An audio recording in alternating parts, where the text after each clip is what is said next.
Kalyandurg MLA Amilineni Surendra Babu మరోసారి one man show చూపించారు. Kalyandurg municipal chairman స్థానాన్ని వన్ సైడ్గా విక్టరీ సాధించారు. తీవ్ర ఉత్కంఠ రేపిన కళ్యాణదుర్గం మున్సిపల్ చైర్మన్ ఎన్నిక ప్రశాంతంగా ముగిసింది. టీడీపీ చైర్మన్ పీఠాన్ని కైవసం చేసుకుంది. విధుల్లో నిర్లక్ష్యం వహించారని గత మున్సిపల్ చైర్మన్ తలారి రాజ్ కుమార్ ను ప్రభుత్వం పదవి నుంచి తొలగించింది. దీంతో మిగిలిన 3 నెలల కాలానికి నూతన చైర్మన్ ఎన్నిక అనివార్యమైంది. మున్సిపాలిటీలో మొత్తం 24 మంది కౌన్సిలర్లు ఉన్నారు. వీరిలో 13 మంది వైసీపీ వర్గీయులు, 11 మంది టీడీపీ వర్గీయులు ఉండేవారు. చైర్పర్సన్ ఎన్నికకు నిర్వహించిన ప్రత్యేక సమావేశంలో 22 మంది కౌన్సిలర్లు, 2 ఎక్స్ అఫిషియో సభ్యులు పాల్గొనగా తెలుగుదేశం పార్టీ అభ్యర్థిగా గౌతమికి మద్దతుగా 13 మంది చేతులు ఎత్తి తమ మద్దతు తెలపగా, వైఎస్ఆర్సీపీ పార్టీ అభ్యర్థి లక్ష్మణ 14వ వార్డు వారికి 11 మంది చేతులు ఎత్తి మద్దతు పలికారు. మెజారిటీ సాధించిన టీడీపీ అభ్యర్థి గౌతమి విజయం సాధించినట్లు ఆర్డీఓ మరియు ఎన్నికల ప్రిసైడింగ్ అధికారి వసంతబాబు విజేతగా ప్రకటించారు. 2 కౌన్సిలర్లు సదరు ప్రత్యేక సమావేశానికి గైర్హాజరయ్యారు.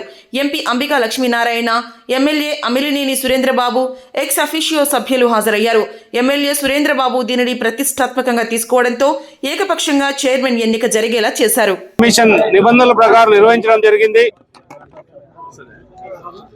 విజయం తలారి గౌతమి వైపు ముగ్గు చూపడం జరిగింది.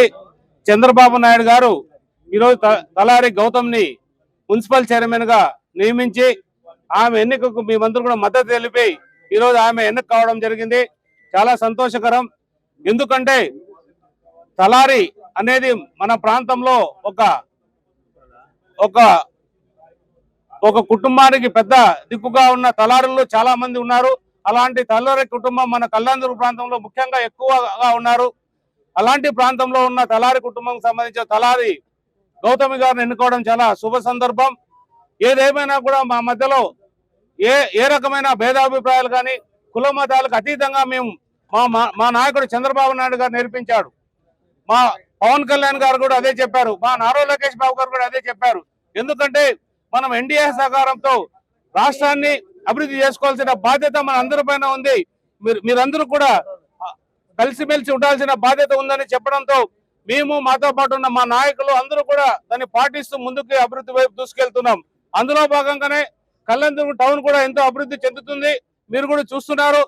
చాలా ఏళ్ల క్రితం నుంచి కూడా అభివృద్ధికి నోచుకోకుండా వెనకబడిన ప్రాంతంగా ఇది గుర్తింపు ఉంది. ఎందుకంటే ఎక్కడ కూడా అభివృద్ధి లేదు. ఎందుకంటే ఇక్కడ ఉన్న పక్కనున్న రాయదుర్గం కావచ్చు, మడకశిర కావచ్చు, ఇక్కడ ఉన్న ఉరవకొండ కావచ్చు, చుట్టూ ఉన్న మన ప్రాంతాలన్నీ కూడా చాలా అభివృద్ధి అయ్యాయి. కళ్యాణదుర్గం మాత్రం అభివృద్ధికి నోచుకోకుండా వెనకబడింది. అలాంటి ప్రాంతాన్ని ప్రజల సహకారంతో, మా ముఖ్యమంత్రి గారి సహకారంతో అభివృద్ధి చేసుకోవాల్సిన బాధ్యత మనందరిపైన ఉంది. కాబట్టి అందులో భాగంగా ఈరోజు మన చైర్మన్ గా తలారి గౌతమి గారిని ఎన్నుకోవడం జరిగింది. ఇది చాలా శుభసూచకం, చాలా సంతోషకరం. మీ అందరూ కూడా తెలియజేస్తున్నా. తెలుగుదేశం పార్టీకి 13 ఓట్లు వచ్చాయి. అనేది వైఎస్ఆర్ కాంగ్రెస్ పార్టీకి ఏదో లింక్ ఉన్నట్టు ఇక్కడ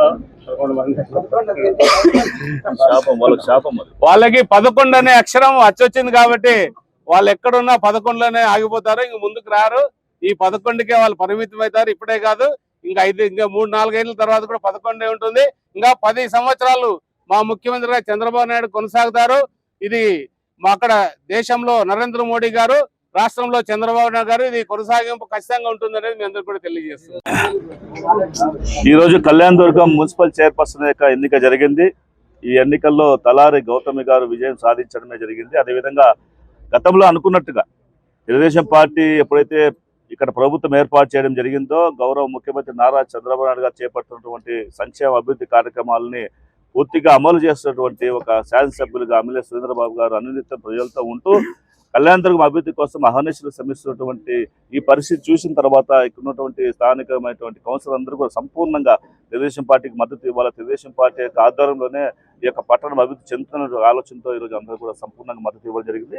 ఈరోజు తలారి గౌతమ్ గారు మున్సిపల్ చైర్పర్సన్గా ప్రమాణ స్వీకారం కూడా చేయడం జరిగింది. కాబట్టి మేమందరూ ఒకటే లక్ష్యంతో పనిచేస్తున్నాం. తెలుగుదేశం పార్టీ ఎన్డీఏ యొక్క కూటమి ఎక్కడైనా సరే మన రాష్ట్రం ఇప్పటికే చాలా రకాలుగా వెనుకబడిపోయింది. గత 5 సంవత్సరాల పరిపాలనలో పూర్తిగా అధపాతాలకు పోయిన పరిస్థితుల్లో తిరిగి దీన్ని మళ్ళీ ఒక మంచి స్థాయికి తీసుకోవాలి, భారతదేశంలోని ఆంధ్రప్రదేశ్ని ఒక అత్యుత్తమమైన రాష్ట్రంగా తీర్చిదిద్దాలనేటువంటి ఆలోచనతో గౌరవ ముఖ్యమంత్రి గారు ఒకవైపు, మరోవైపు నారా లోకేష్ గారు ఒకవైపు పూర్తిగా పనిచేస్తూ ఈ రాష్ట్రాన్ని అభివృద్ధి దిశగా తీసుకెళ్తున్నారు. కాబట్టి అందులో భాగంగానే ఈరోజు కళ్యాణదుర్గం పట్టణంలో చేసినటువంటి ఎన్నిక ద్వారా మేమందరూ కూడా ఒక పూర్తి సంకల్పం తీసుకోవడం జరుగుతుంది. కళ్యాణదుర్గం పట్టణాన్ని అన్ని రంగాల్లో కూడా అభివృద్ధి చేస్తూ ఈ పట్టణంలో రావాల్సినటువంటి అనేక మౌలిక సదుపాయాలని పూర్తి స్థాయిలో కల్పిస్తూ ఈ యొక్క కళ్యాణదుర్గం పట్టణాన్ని సుందరంగా తీర్చిదిద్దే దాంట్లో ఎమ్మెల్యే గారితో పాటు నేను కూడా ఎంపీ గారుగా నా బాధ్యతను నిర్వహిస్తానని చెప్పి తెలియజేసుకుంటున్నాం. అదేవిధంగా ఇప్పుడే మాట్లాడుకొచ్చాము.